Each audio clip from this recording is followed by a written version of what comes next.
Hi, and welcome to Get Real and Feel Consciously, a new platform for advanced souls and forerunners who have come to share something that they feel a connection to share with you personally. And today is episode 2 with Corrie Hardaker. Did I pronounce it right? On birthing. So, Corrie, welcome. Corrie, where are you from? Where do you live in the world? Yeah, I live in Yorkshire in the UK, in a little town called Ilkley on the edge of the Yorkshire Dales. Beautiful. And I love the photos and everything you share with us of all the adventures that you take around that area. There's so much significance in so many ways. And when the call was put out for these podcasts, Get Real, Feeling Consciously, which are brand new to the planet, as was mentioned before, episode 1 was leading the way, where space was held with 4 others, with myself sharing bits and pieces. And before we go into your podcast, Corrie, I want to share briefly that because we're doing these live and we can't pre-script what we're doing, and these are things that we've lived for a long time. Already a big shift is releasing. Look at that, Corrie. Who would have expected live a big release? So as I'm talking now, a big whoosh of clear energy is coming up between us, going to gold. So that's a blessing. And what is the name of your beautiful cat behind you that decided to join us? Her name's Nima, which is a Persian name, and it means a blessing. When she came and sat down, it's just gorgeous. So when the call was put out, you replied really quickly, and you actually wrote, "I'm feeling very called to contact you right away regarding the new podcast." And what did you feel to step up to volunteer? What came for you, Dal? What came for you? Um, it was really wanting to share about my birthing experience when I had my son. Um, it was a really difficult birth. Did leave me in a state of a lot of trauma. And in talking to other women, I just came across so many women who'd had similar experiences, and I felt it's something that a lot of people can resonate with. Can I just share here? Because with these podcasts, Corrie, we're going to go back and forth. We're going to jump in as we want. We're not going to, some people say, "Oh, I hate it when people jump in and over talk." We're not going to be over talking. This is how it goes and flows when you really connect with someone. You get excited and it's part of it. So this is what is going to happen through here all the way through. And you know me, Corrie. And the amount of women, and it's interesting that you said that, because the amount of women, especially Blu-rays, amount of women that had traumatic birthing experience, I can also add heaps, a lot that I've heard from over the years as well. So you wrote here, "I've literally not been the same since this experience now 21 years ago." And you're feeling, I'm very much feeling its readiness to release. So please take a minute to share what comes now for you with this, that you felt so strongly to come here and share with us, Dale. It was really that hope that other people would listen to this and connect, and would help them in some way in their experience. There is this sort of society thing of like, oh, birth's this wonderful, amazing experience, and yes, on one level it is, but it doesn't always go to plan, and it isn't always what you expect, and you can be left with in really very challenging situation, and feeling not how you're expecting you're going to feel at that time. And I still feel that there's a lot of again, expectation, really, that the mother's going to feel amazing at the time of birth, and there's going to be this amazing bond and things. And when things go wrong, that isn't necessarily what happens. And that was certainly my experience, because various things went wrong, and I didn't feel that connection to my son for quite a while. I mean, it's there now, but it's taken time and it's taken a lot of effort on my part too. I can relate to this a little bit with you with that, sweetie, because you, and thank you for being brave enough to be honest to say that, because I also have, and it's not about me at the moment, it's about us sharing, and it's for you. Yet I also had a horrendous time as well. And it was what it was for me. And yet you said you want to volunteer to share your birth trauma story. So we're ready to hear you share what it was for you that happened, that you're bravely opening up your heart to share with us. I'd love to hear what your birth trauma story was. What happened? So I was very naive when I became pregnant, because I come from a family of not many children, a lot of only ones. I didn't have a lot of experience of children, but so I could feel there were things going on. I was very nervous about the birth, feeling extremely anxious. And yeah, the day I went in, there was some argument within the family. My mum really felt she wanted to be there. My husband and I really wanted it to be just the two of us. So there was a family dynamic going on there that wasn't great. Straight up to start with, before you even I'd even got in the birthing. So that was not good. The whole vibe was stressed and agitated. The contractions came quite quickly and forcefully, and I chose to go to a hospital where I felt I was going to be safe. It was a big hospital that had a good unit.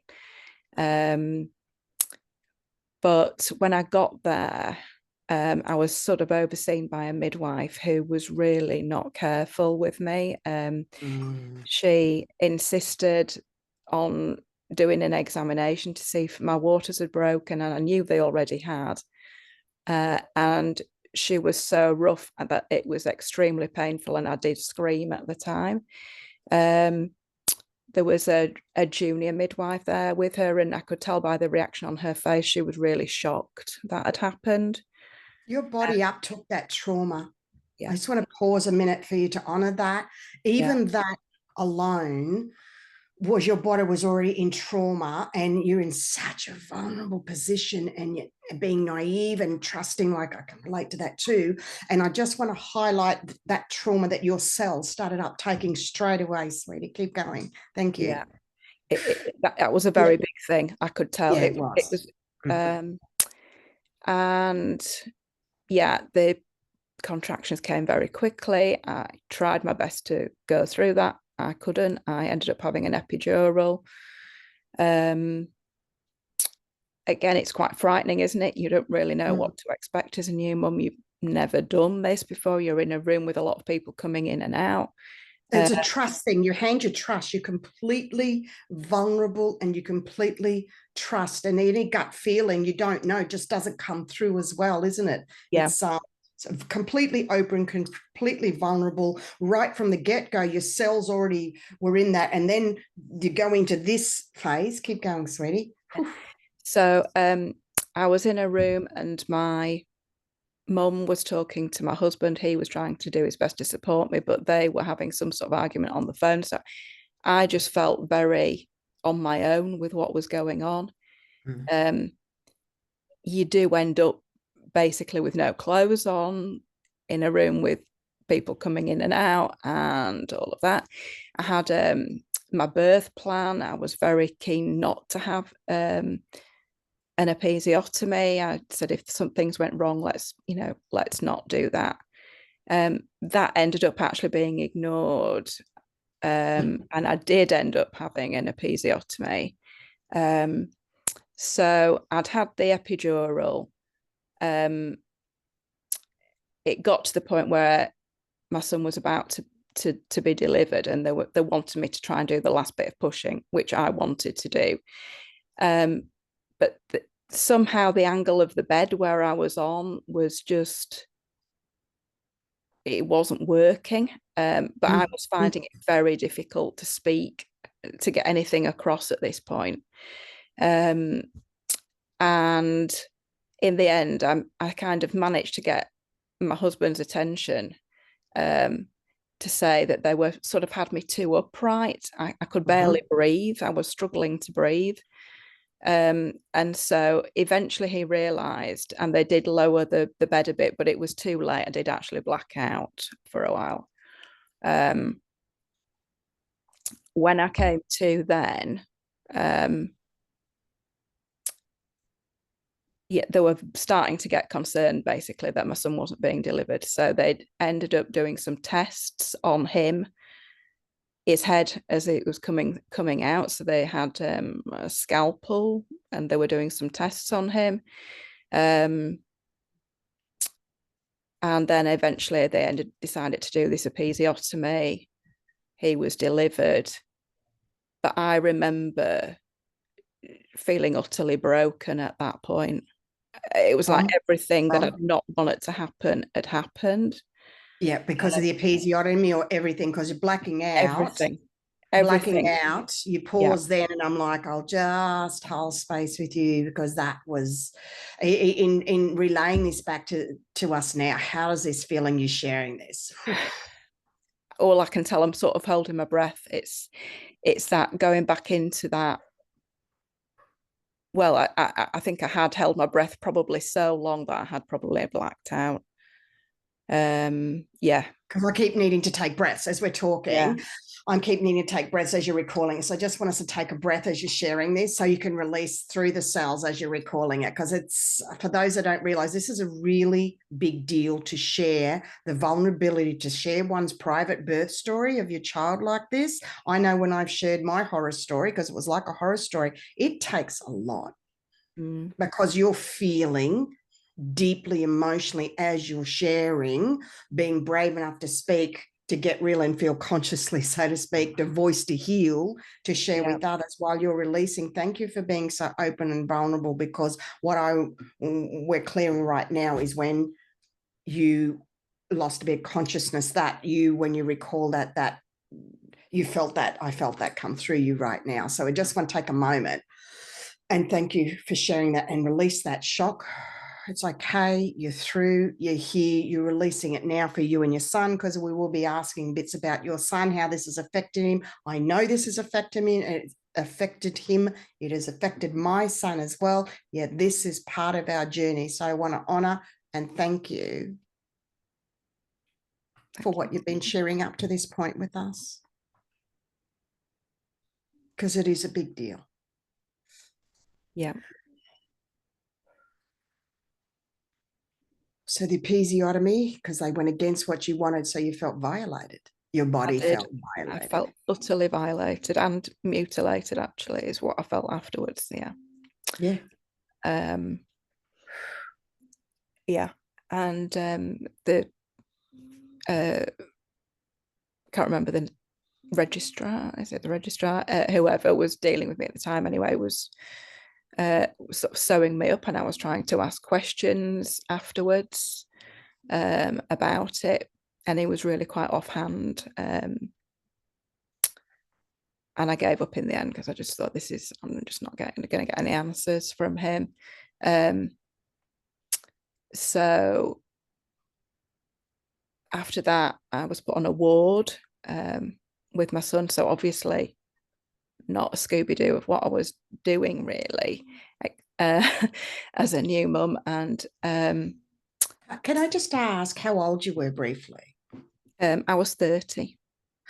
And do you feel, because this is what happened with me, because I was a bit older as well, and because you are a woman that has got a great intelligence and brain, and you look like you went in with a plan, and you weren't listened to, you weren't heard, you weren't respected, and it's such a betrayal. And also, when you got an intelligence, when you have a high intelligence, I've found, and when you're very capable, but on the inside we're mush, but when that's part of your nature, something's shifting, Corrie, right now as I'm talking, so I'll keep going through this healing that's coming through. When you're like that, they tend to leave you alone because you look like you got your shit together. You look like you're coping. Do you feel that was an element as well of those factors as well? I just have a feeling that is, you go. Yeah. Yeah, it could well have been the case. I mean, I didn't remotely feel that. I might have looked it, I but know you wouldn't have, but I also know that's what can happen as well. And I just wonder, yeah, just throw that in. it could have been. I've gone over it so many times. I mean, um, what I found difficult was that nobody came to sort of help me clean him up. So for a long time he was unwashed after the birth. Really? Yeah. They didn't take him away and clean him and do all of that stuff that they, oh, Corrie. No. And they just left him. Did they cut the cord? Yeah. Oh, you're lucky they did that. Cord was cut, but yeah, it was just left as he was. Oh, And at that time, of course, because I'd had an epidural, I didn't realise the damage that had happened. yeah. Which was actually, and it was possibly when I blacked out, but my coccyx had broken.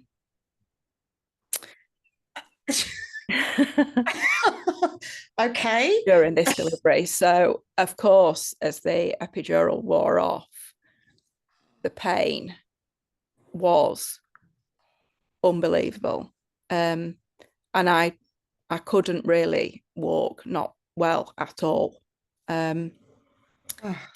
So you didn't know you had you didn't know the coccyx, you didn't know it was broken then? No, I didn't know it was. Is this later on you had x-rays and that was revealed? Is that what happened? Yeah. And then you went, later. I knew it was painful. So how the hell did that break? How did that, was it, you don't know, was it the force? Was it the pushing the bed? What do you feel? I think it was the forceps, actually.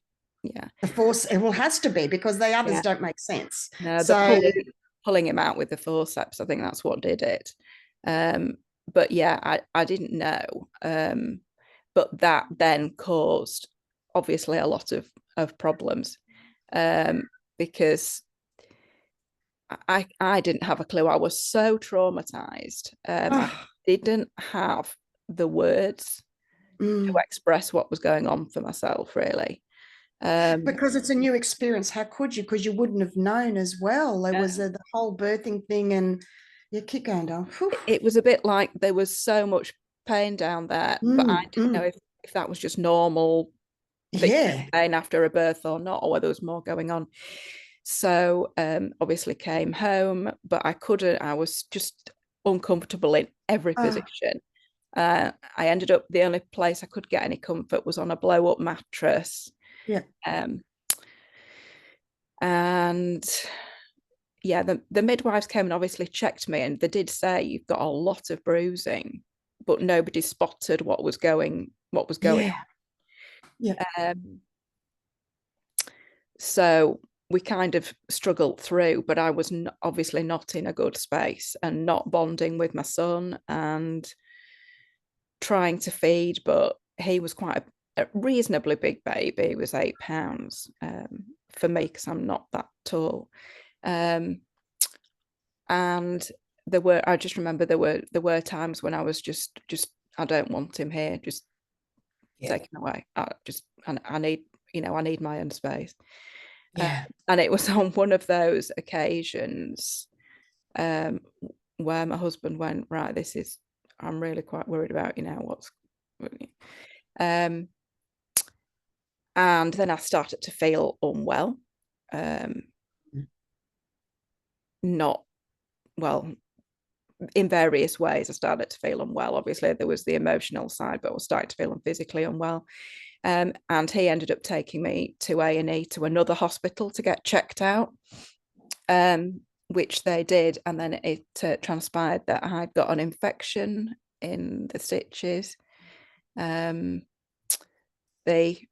consultant who did the assessment sort of informed me that the episiotomy hadn't been done very well. And that effectively, did he mention that it needed, did he ever say that it didn't have to be done? Did he ever mention that? Like, did that need it? Because I wondered when you said that happened, I'm like, oh, but did that need to be happen because he was so big? Or I know it's not important, but I just wondered that when he said that, the stitches, like, No, it came up at all. he didn't say it. He just said that the cut had not been a very good cut, and it had Yeah. literally gone almost from front to back. There was like a tiniest bit of skin holding me together. Goodness me.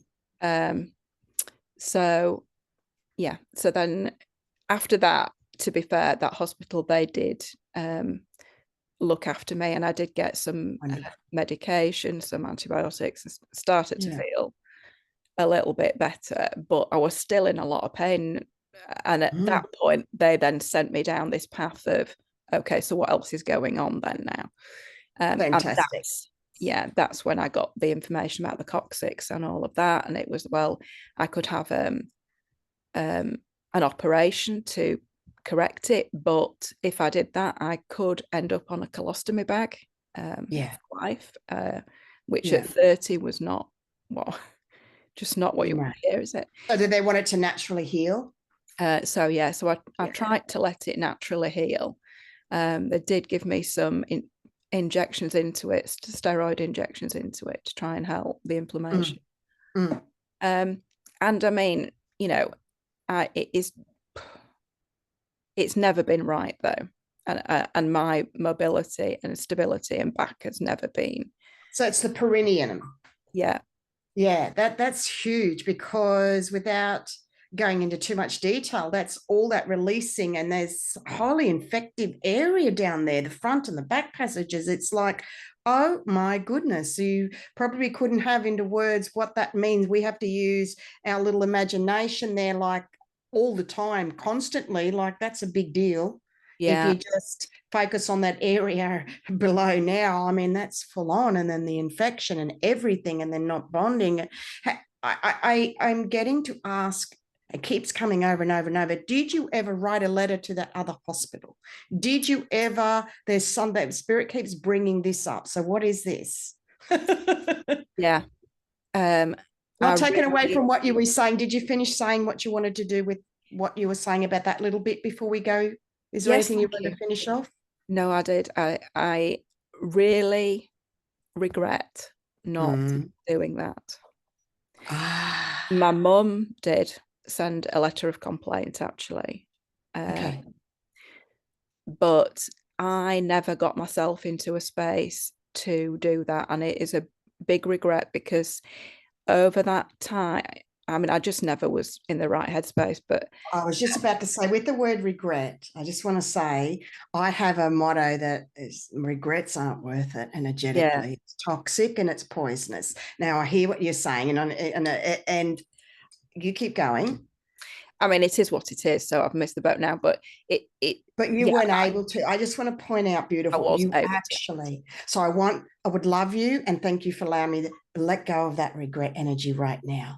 There's nothing to regret.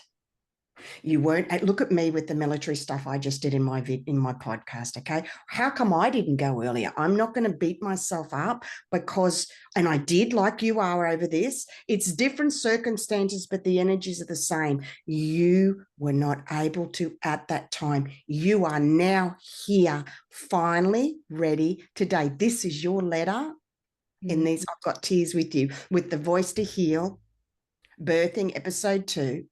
This is your final release and heal to them. And if you feel to put pen to paper after this, that you need to finish this off for closure to them, you do it. You will be guided. You're a smart, intelligent, strong woman that's very soft and compassionate and deep. We have both sides, and this is your closure and your finish off today, to verbalize, to voice, to release. And if you want to write to them, you do that and you let this go. That's let's come to table with you. How do you feel in hearing that?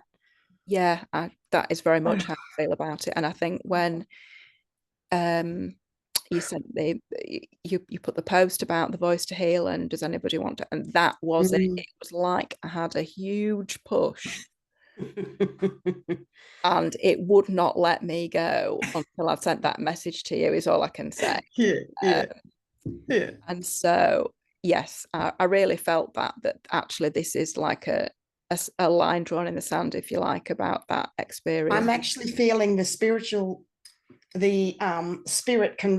equivalent of that is right now your cells are releasing. There's a cellular release happening for you right now. I just felt it as you spoke that, and I didn't know we were going to bring in the healing energies that we do on a constant basis through the podcast. Was just flowing, and we committed at the beginning, we're just going to go, we're just going to be us, we're just going to flow. We've been doing this a long time behind the scenes, and it's time to be more raw and real and show what really happens, because you understood, you felt it. Your cells are releasing as you're talking right now. Yeah, I can feel some buzzing actually. Yeah. It's very brave. How do you feel in sharing what you just did? Good, actually, because yeah, in just talking to many other women, you know, so many women have difficult birth experiences, and I just think it's really important to share and talk about it and talk to one another about it. Actually, very few of my friends actually had a sort of okay birth, really. Most had something happen, and I, you know, my wish is that birthing becomes easier and more compassionate. I hear you and I agree with you. Mine was I am guided to share very briefly that my son was reefed out of me and I was pulled down the table, and I was shocked, and I was left alone when he was born, and I had no clue. Post-traumatic stress, postnatal. It was horrific for me as well. Okay, so I just want to share briefly. I'm surprised how archaic for 24 years ago that was. Your son is how old? 21. So very similar, a few years apart. But in this day and age, you would think that things would have progressed a bit more. So I'm really glad that you're voicing this, that I could share just briefly how archaic it was. Mine was in a private hospital as well. It was disgusting. And I was completely left alone and couldn't breastfeed, didn't know. The child was starving, was sent home. It just, so yes, there are many that, and other, what would you say to those females in you speaking here today? What do you feel would help them by you sharing your story today? That they're not the only ones, you tell me. Yeah, definitely that they're not the only ones, but also a sort of a more realistic, I suppose. I don't want that to be the norm in terms of birthing experiences, but of course not. I think that the more that the image of birthing is put out there, that it's this amazing glowing experience, then it's not necessarily the reality. That makes it harder for people to speak up when things go wrong, because then you start to think that or you start to feel that it's your problem. There's something wrong with me. I've made a mistake here. That, you know, I've not done a good job, or what you know, criticizing yourself, basically turning it on yourself, and yes, I would just like to say this is the mic drop, what you just said just then. Yeah, that really is well done. Thank you for really well done. That is the crux of it. As far as did you want to share a bit more? Because I see so many females now that want it all, right? Yeah. Now I have a belief, a bit old-fashioned, that and this might cause a little friction, but I don't care. Why don't I care? Because I've cared so much for so long. That's why I say I just don't care anymore.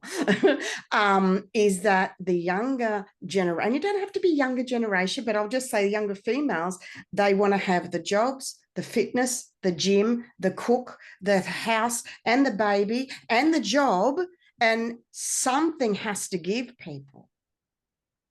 I don't care if I'm going to ruffle feathers in saying this. You can't fucking do it all. And I said that to one female. She said, but why can't I? And I'm like, you're misunderstanding what I'm saying.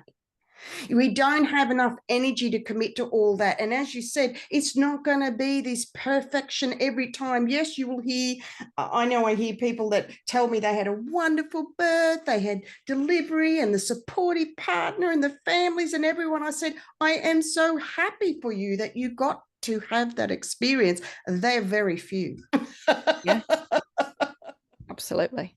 I mean, I've had this discussion many times with, friends that it's How just do you feel about what I just said about that? What I just said, you can't. I don't mean you can't have it, or you understand where I'm coming from. Totally This is understand. for people that are not at this vibration, that misinterpret from a lower vibration, and I'm going to say it as it is, that come in and what do you mean we can't have it all? You know what? Go away, those energies. I'm not fucking interested. Shut up and listen. Shut up and listen to what, and if that's not okay to say that, too bad as well. Just listen. Take a breath, take a step back and listen to what some people are sharing that have been through some things, because you're not always right. We thought we were too. And we've got a lot more to learn. So, Corrie, I know there was pretty full on there, but that's just what came. It's just, yeah. Yeah, no, I totally agree. I mean, I've said this many times with a But to tell friend. people to shut up on my podcast while I'm hosting someone.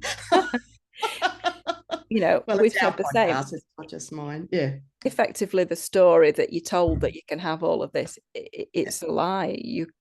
Actually, you just can't, because as you say, you can't spread yourself so thin like that.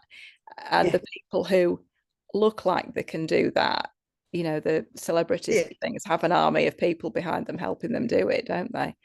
The truth of the matter is, it's not possible to be the career girl and the wonderful mother and the look like a model every day and all of this. You just, that's not reality, is it?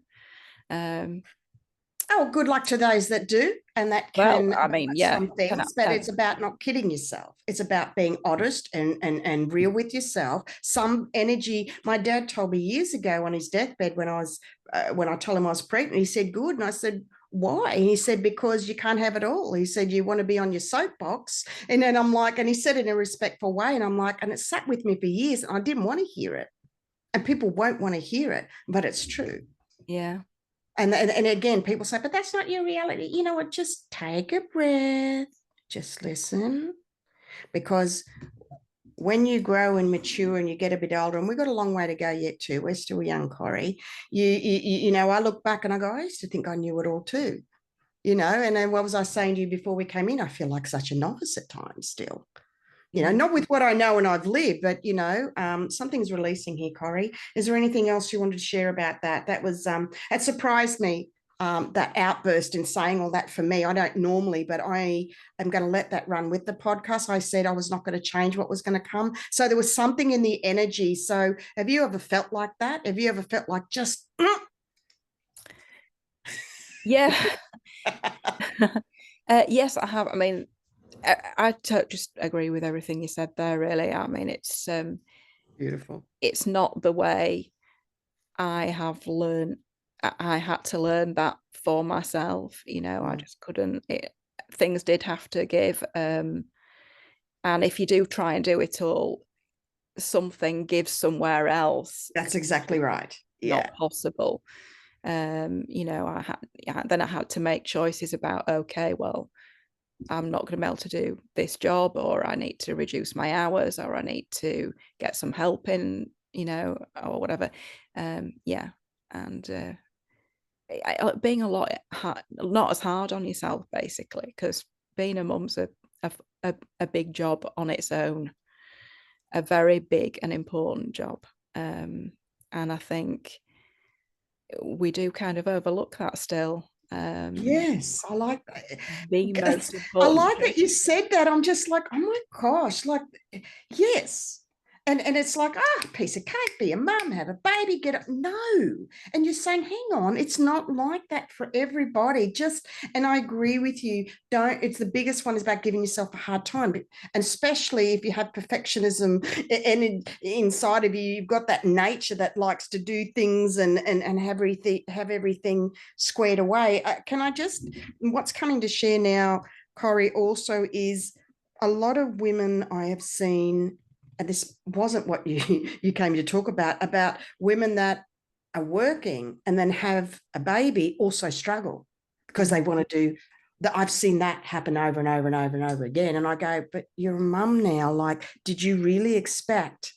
And they're like, yes. I'm like, wow. And you just can't tell them. No. Yeah, I've seen that too. But, you know, again, something gives, doesn't it? Whether it's your connection with your kids or the quality time you spend with them. And you have to make those decisions as to what for you that is, you know, is the right course of action. But yeah, I had to learn that I couldn't do it. And I did in the end choose to spend more time with my kids. So I reduce my hours so I could do that or whatever. But also I needed help, and I did get help from grandparents in helping bring up. So I was lucky in that way that I could have that support. But So yeah, you realised that you realised when you were starting to be looked after, you realised you needed to cut the hours down. You had some help. So how has this, did you end up, I'm really, Spirit's guiding me here about later on in life with your son. Tell me a little bit more. There's a bit more to share here. Yes. Well, that whole episode, there's a kind of a link here. So that whole episode, I had PTSD from that. And I did get some support with that. But then that went into, because I had a daughter after that, somehow I managed to get myself into a space where I could actually have another child. It's the memory that we have, that loss. I've only had one child, but when you have that loss and you're like, how do I end up coming to have another one after that trauma? Yeah, exactly. I mean, even at the time I was thinking, but how did you go with that birth? I was so traumatized that I did actually end up asking if I could have a cesarean, an elective cesarean, because I couldn't go through that again. Don't blame you. And they said that was okay, and that was a completely different experience. I chose a different hospital, so I didn't go back to that one because it had really felt like a sort of meat market, really, is what I kind of felt. It was the most strange thing, but I really felt like I was almost in an abattoir or something at the original hospital, like on a production line of, you know. So yeah, I chose a different hospital and I had a different experience, and I told them what had happened and that I was suffering from PTSD with it. So they were much better, and I had a much better experience, but it did still affect my mental health. So I did actually. So after that, my husband actually struggled from what he'd experienced. His mental health deteriorated massively, which caused another whole sequence of things. And then I ended up having a nervous breakdown. So those few years were hell, really awful. Yeah, Adele. Reflecting on it now, just take a breath with that, because that's hit you pretty hard just saying that. So just take a breath, and let's have an opportunity, just a couple of breaths, to release a bit of energy with that. It's a big deal to you just, it's like you're surprised you said that just then. When you said that, you went, it's like, did I just say that? So let's just release it. Let's just slow it down a little. It's a lot to admit, or a lot to share. It is brave. It is really brave. How are your family in listening with your son and your partner, knowing that you were going to speak today about this? Oh, they don't know. Yeah, they no. Look and listen. That's okay. I mean, my husband, I don't think, was very surprised, really, because I think he I said I'm going to do this podcast, and he said, I knew you were going to say it was about the birth trauma. Yeah. That's beautiful, though.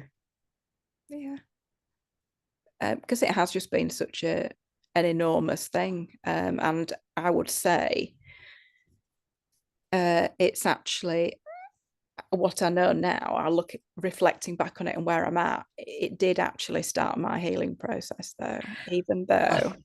Thank you, because I was just feeling you needed, or not needed, I don't know what the right word is, you was part of your journey, you had to go through this as part of whatever it is for your journey. I was feeling all those energies, and then boom, you just brought that through. Yeah. Wow.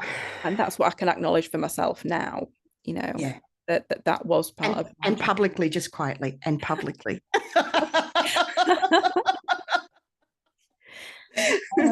So as awful as Because it you're a very was, private person too. This is a big deal. You are actually a very private person, aren't you? What I say is very, yes, but you're private. yeah, yeah. Yeah. But then I guess I just really felt that this was important Yeah. to share for others, Yes. because it, as awful as that experience was, it did start me on an enormous healing journey that's brought me to here 21 years later. Having Wow. learned a lot about myself, having learned a lot of techniques, having, you know, and so in that way, I kind of have to give thanks for that, you know, and all the help and support I've had along the way to this point. So bless and release is what I keep hearing. Bless. We're blessing and releasing. Blessing, and blessing's gone from behind you. She's disappeared. Yeah, she did by the She fire. came and did her bit, and you said that was unusual. I'm like, yeah, I love it. Animals always come to the screen whenever I'm talking or we're talking. People are talking. It's beautiful. So yeah, this is about blessing and releasing, and it feels like a final breakthrough for you, is what I'm also feeling and seeing in you, voicing this, coming into. I'm seeing like a white coming into the light with this through. We were just talking about planetary miasma energies and dark night of soul energies for the planet, which has been shared about recently. And also recently, it's all childhood and family traumas and memories from the past coming up.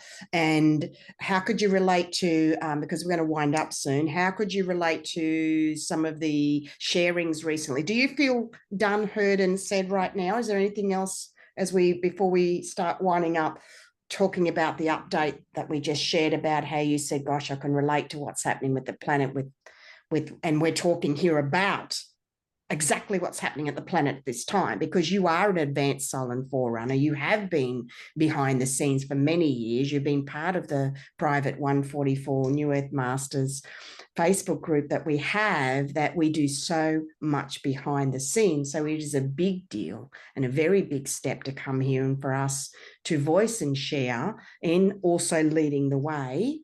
Is there anything else you want to finish off and share about your podcast today? What do you feel to in closing with the podcast today, sweetie? I'm feeling that it's a bit of a full circle. Seem to be going through a lot of full circle energies at the moment. Mm-hmm. And it feels to me, although I never got a chance to discuss that with my mum, that it was maybe a hereditary ancestral thing that came through, and that it's the end of that cycle, basically the end of that. Did she? Wow, I felt that too. Did she have issues giving birth with you? Was that fine? Do you know? No, I think she did have issues giving birth with me. Yeah, and I think that's possibly part of why her behaviour was quite strange at my birth and difficult, because she was worried about me really going through something. Makes sense. And you are the generation where this ends. That's why I saw you coming into this big light. It's not only just you and everything that everyone's going through right now, and in the future, this will be your right now. It is timelines and past lives and multiple all coming through this apex right now. And Corrie, this is your coming through the apex, with coming here, telling your story, blessing, releasing this trauma of the birth, not just your birth, your son's birth, your birth, and your mum's birth, going back, back, back, back. The words "well done" and "thank you" come, and it's like an understatement, isn't it, to say, "Oh, well done"? But it's good girl. You know what I'm saying? It's you got to acknowledge it. And can you feel that right here? Do you let me know what you're feeling right now? Proud of myself. Oh, yeah. Oh gosh. And your face. You go. Grateful to myself, but also all the people who've helped and supported me get to this point. And yourself, Anastasia. I mean, so grateful that I was guided to you, you know, all those years ago, and to the 144 group, because that has been my anchor for a number of years now. So very grateful. Oh. Welcome. You're part of us. It's where it's taken a few years building that group with unconditional love and honesty. And because we're not about egos and competing, because there's a lot of egos and competitiveness going on right now. And I can see that you're feeling emotional right now. And it's beautiful to see that you're feeling that deeply. Thank you, because you are such a beautiful soul. And it's a pleasure and honor connecting with you as well. And we're all over the world in different parts. Yet when you love unconditionally and when you have a Christos energy connection, there's no barriers. And the raw and realness and the authenticity. So people behind the scenes, there's a lot of us that have been keeping away for a reason. And we're coming out. We're coming out now because we're now getting older in human years. And if we don't share this and make some changes through Voicing to Heal, through these podcasts, well, that's keeps us alive and it keeps us going, you know, and it's such a blessing. So I'm going to finish up here, Corrie. I was going to talk about the current energies of talking about childhood memories and times in the past. It fits perfectly. Times in the past where we were not able to speak and voice, to release. We are finding that those memories are coming up now to give us a further opportunity to feel, to release them and just to let go and walk away. Now, there's much to that. It's not as simple as what I just said there. However, that is the current state of the energies. But we're winding up episode 2 with Corrie. Thank you so much for coming on. I really appreciate your bravery in being honest and sharing what you just trusted live. And the biggest thing is to trust yourself and not give yourself a hard time. Be gentle on yourself, because we're walking hand in hand and jumping puddles as we're traversing the energies on this planet at this time. And we are so blessed to be here. And it's time to really honor ourselves within. And I honor you, Corrie, for coming here and sharing what you have. Thank you so much. Thank you for creating the space for me to do so. Thank you. Beautiful. All right, everybody. I look forward to episode number 3, which Stephen will be talking about drugs and addiction, prescription drugs and addiction. So that'll be really interesting. So thank you, Corrie. And thank you, everybody, for joining. Bye, everyone. Bye.